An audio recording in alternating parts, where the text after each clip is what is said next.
yogashchittavrtti nirodhah. Vritti is not an individual entity which can be taken up and shaped up. So it's a bad vritti here, I have to control it and make it a good vritti. We can't do that because vritti is just a surface phenomena. It just breaks the surface of the consciousness, just like the wave coming at you, and you cannot control that. Okay, so we have to look at what is a vritti. Vritti is the face of pratyaya. Pratyaya is the causative force of vritti. Okay, so pratyaya can be controlled to an extent. What kind of pratyaya? The external pratyaya. The pratyaya which is formed through the senses. So I say something to you and you hear that and you can choose not to respond to it. That's an external pratyaya. That, okay, little bit you have a control. But we are really looking at pratyayas which are generated from inside. Okay? And that is caused by what? Samskaras. Pratyayas are caused by samskaras.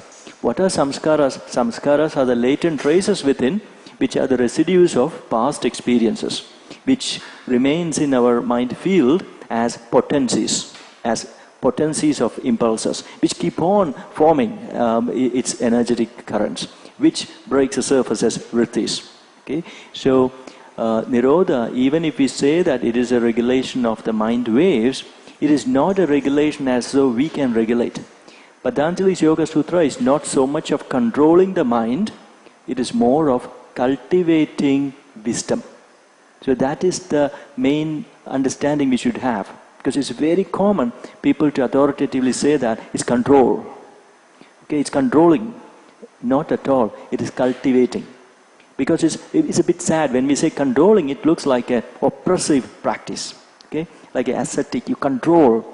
But when you look at the other one, it's a beautiful thing. It's cultivating. The whole practice is for cultivating viveka. Okay? And how do you cultivate that viveka? How do you cultivate that beautiful wisdom? He says, tatra stidau yatno abhyasa. You just stay. It's not at all about the mind, it's about the buddhi. Okay? Patanjali's yoga is dealing with buddhi.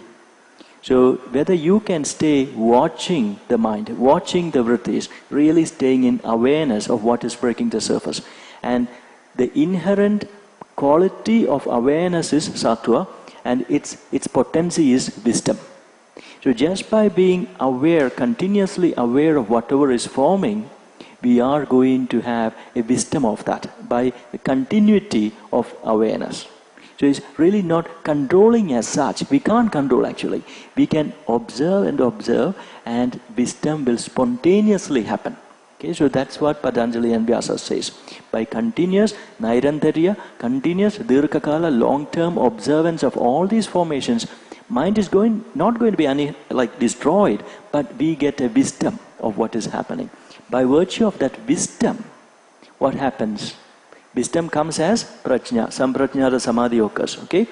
You get some insights. And then what happens? That is a vritti.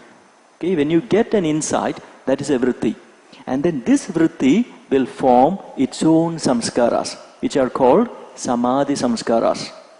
The other ones are called vyuttana samskaras. Okay? So there are two types of samskaras. Most of us only have vyuttana samskaras, which is the samskaras which will push us into dukkha, suffering. Samskaras which will make us continuously identify with the waves. Okay? So again, another popular saying is destroy the ego. Ahankara has to be destroyed. Patanjali doesn't say so. Patanjali says we have to get wisdom about ahankara. It is a process, it's not a thing. Ahamkara, it is an I maker. And that is the Ananda Samadhi. Vitarka, Vichara, Ananda is when you have that insight about this ego-making capacity of consciousness. You realize that this is a process of the ego-making, but you are not that. And that is a blissful awareness. Okay? So, each one of these insights leave its own samskaras. And then, in the bed of your consciousness, is like a tug-of-war starts to take place. Whichever samskaras dominate, that is what is going to dictate your personality. Okay? So more Vityana samskaras there, then we are constantly struggling. Okay?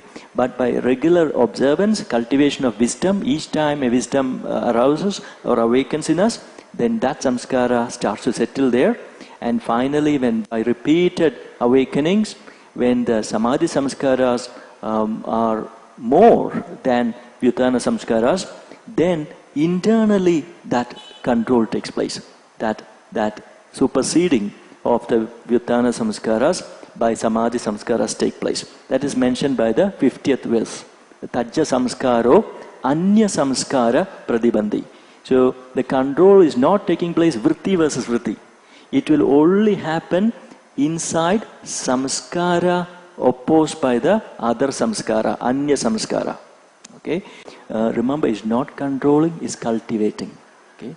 Cultivating wisdom through steady, continuous observance. Yeah? Are we okay there? Okay. So now we'll start the asana practice. So asana practice is also, again, we are trying to claim our position as the observer. So let's say 1 hour, 2 hour practice, we are trying to continuously be in that observer position. Okay, so we want to get our seat very firmly established on buddhi. Okay, rather than totally with other aspects. Okay, so asana practice that way develops that probability. 2 hours, you really stay in that observer position. And then maybe after class, for maybe 20 minutes after class, you're still the observer, not totally becoming the waves. Okay? So please take one bolster, one block, one strap.